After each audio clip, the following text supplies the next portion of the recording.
Hi everyone, it's Jerry. I'm on chess.com and I am going to kibitz a top-rated game between these guys right here. So we have, for Team White, 2183 versus a 2286. Bulgakov 21 and Ace Chess. So let me just quickly, they're into just 7 moves. So Sicilian, Nada, okay, it is an open Sicilian. And with that last knight move, White is apparently allowing this knight d6 check. Where's the compensation for this? Okay, so this is right here a #1 priority. These are 3-minute games, and wow, okay, that was an only move. So maybe there was some connection issue, but okay. So now the knight is retreating, which is making way for just this d5 advance with tempo, and well, it opens up the position a little bit at a moment where the king is not going to be, well, he's not castled, but it does eliminate this e4 pawn. Not sure why you would voluntarily move this knight away. I guess White is just wanting to regain this pawn, but I was thinking something more along the lines of maybe just gambiting another pawn with c3 just to open maybe the b or c file and maybe make use of that h6 square. We're not having any action. Are we having some disconnection issue? No, we're not. Okay. So 2 minutes 7 seconds for black. Defense of this d4 pawn, and soon enough we're going to be having this a6 move. If the knight goes here, well, it's an unprotected square. There might be some knight moves and the queen is just hitting it laterally. So I'm still focused on this c3 advance, and there might be an additional reason for that to just develop to this e3 square hitting the queen. So about even on the clocks, 2:07, and there we go with the c3 advance. Will White be able to exploit this king position is the big question. So White just needs a bishop and a queen move to be fully developed. These guys are still just spectators for the moment, but we'll see soon enough. The rook could maybe be picking up a tempo by playing to this half-open b file. Bishop e3 comes to mind. This knight d6, now there's at least some coordination. This knight jumping right into that d6 square. However, there is this in-between move. Maybe you could make use of that first. So this is a bit puzzling to me. I don't know why that knight doesn't want to just sink itself in there. Another reason to just do that is because it really clamps down on the whole queenside structure. If this bishop can't move, this rook can't move. Little domino effect we would have if White is able to keep control over that d6 point, but clearly we're not going to have that right now. So bishop now backing up after d5 in a position to just recapture on e4. How will the black king get safe? A typical artificial way of castling is something like h6, king g8, king h7. So that's what I would be thinking about right now. If this bishop plays to this square, it's unprotected. There might be a knight move, and then the queen could crash through on this square. But I'm even seeing in some instances the queen may be being trapped. If bishop here, the knight moves after the queen recaptures, knight here would be trapping the queen. So now, okay, rook to b1, the bishop is there to defend, queen c5. Still, with all these minor pieces on the board, you have to be very careful. The queen and king now still on this same diagonal. Is there a way to make use of that? Queen b3 might be a possibility of just getting this bishop a3 move in. Or rook to e1, they get this guy doing something. He wants to play to either the d or e file. This rook is in a good spot, and it's still quite difficult. Just being up a pawn right now. 1, 2, 3, 4, 5. 5 versus 6. Black is up a single pawn. Now this knight's ready to move. Discovered attack against the queen, and is also allowing for another pawn to drop. But now that would allow, I think, at some point a rook to invade on the 7th rank. So great caution has to, or black has to have some great caution going on here. What do you do? There's 3 different captures. You don't want to take, well, you can't take with the queen. The bishop's there. But okay, the knight is recapturing, renewing this idea of knight takes, discovered attack, counterattack now on this e4 pawn, and now White is picking up that pawn, and I believe with interest now, because we have a giant pig on the 7th rank. Both players now under a minute, and this is now going to be a tough road ahead. Rook takes knight is the threat, with knight c6 to follow, deadly fork. Okay, so we could still be seeing this, or okay, well, actually, I don't know. Maybe it's okay to actually give up this pawn and open up the f file. Knight takes, pawn takes. Even if you give up a pawn with check, I think it would be quite difficult to deal with the pressure against f7. Both rooks converging on that point. Okay, so now we have a mate threat on f7. Also, this pawn is pinned. That's another way to look at it. This knight could be kicked away. This might be a good idea. Just kick this knight away. If knight takes, pawn takes, this is trouble. Oh, now this knight's going in reverse. Okay, so is black weaseling out of this? King g6 or king g7 followed by rook f8 to shore up this f7 point. What am I missing here? Oh, bishop right here is a serious issue. So pawn takes. King here. Everything seems to now be tucked in. This knight has to come back into play. 22 seconds each.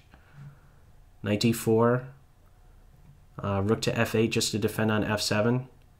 Whoever has the faster mouse, I think, is going to be the winner.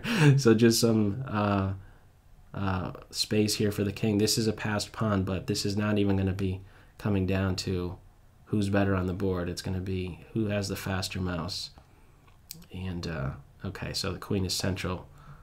Getting off of this, getting out of the pin right there. I guess break at this point. They're just shuffling back and forth.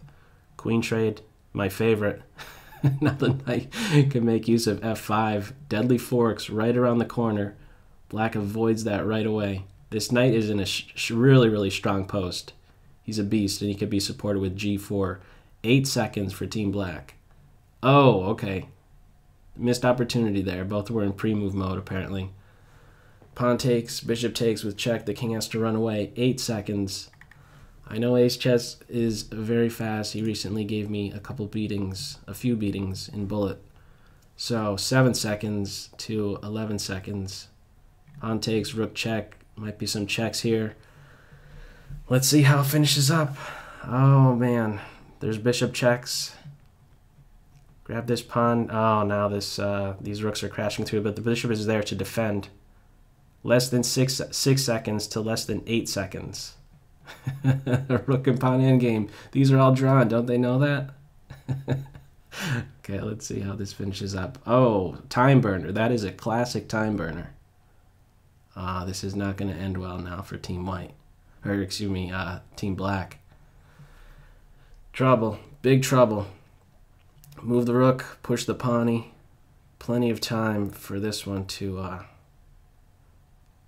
be a W here. Okay, we have resignation. White ended up winning that. So let's see if they're going to do battle one more time. And we'll see one right from the start. Here we go.